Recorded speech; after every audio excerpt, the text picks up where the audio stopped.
Who am I? What am I passionate about, and why?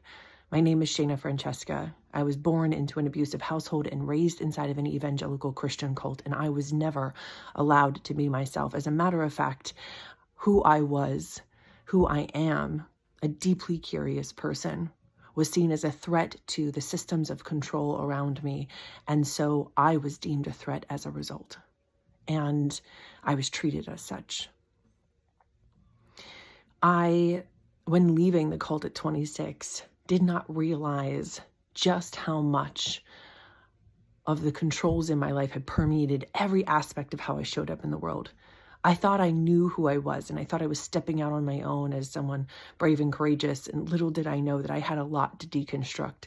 And as I deconstructed, sometimes by accident, but mostly by exposing myself to a variety of ideas, starting to read books. I started a book club to form community around myself in order to kind of like extreme exposure therapy. I needed other people around me to help me to know the questions to ask, because I didn't even know the questions to ask. I did not know what I didn't know, but I did know there was a lot I didn't know. And so forming that book club was one of the most brilliant things I ever did. So I started reading books with people around me who had varied life experience.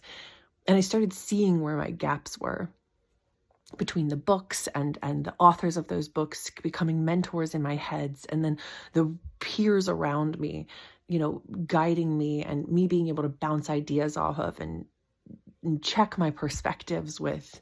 It was a really critical time in my life between 26 and 32. And I was like kind of in the midst of it, in the throes of it. And then over the last decade, from 29 till now, I have spent so much time and read so many books on philosophy and psychology and what it is to be human, really. Like, I really was searching for the answer to the question, how do I become human? Because I knew that I wasn't human. I wasn't raised to be a human being. I was raised to survive inside of a high control religious environment, inside of a high control abusive environment, and inside of capitalism. I was certainly never raised to be myself. And I so desperately wanted to understand, could I carve out space to be myself? And if so, could I empower other people to do the same? Because what I realized along the way is there were reflections of the high control environments I came from, those extreme environments, all over our society, inside of a variety of organizations around this world, and specifically around this country. And I saw them and I thought, the reason why these extreme versions exist is because they're natural extrapolations. They're the end result of these ideas being in our society at large and being unchecked. We are not living in true community with one another. We don't even know how to do that.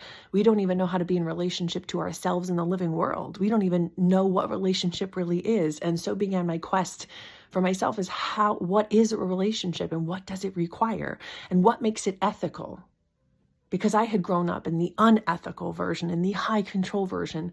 What does it look like to have an ethical version of that? What does it feel like and what does it do for us? And that is the question that my work seeks to answer. And the foundation of my work, what I've found to be the core of relationship, is the relationship between curiosity, respect, and accountability, and us taking ownership of those things and applying them to every aspect of our lives and recognizing that it's vulnerable and it's uncomfortable, but it's beautiful. And it transforms our life. It's transformed my life. It's why I am who I am today. It's how I got to be who I am today.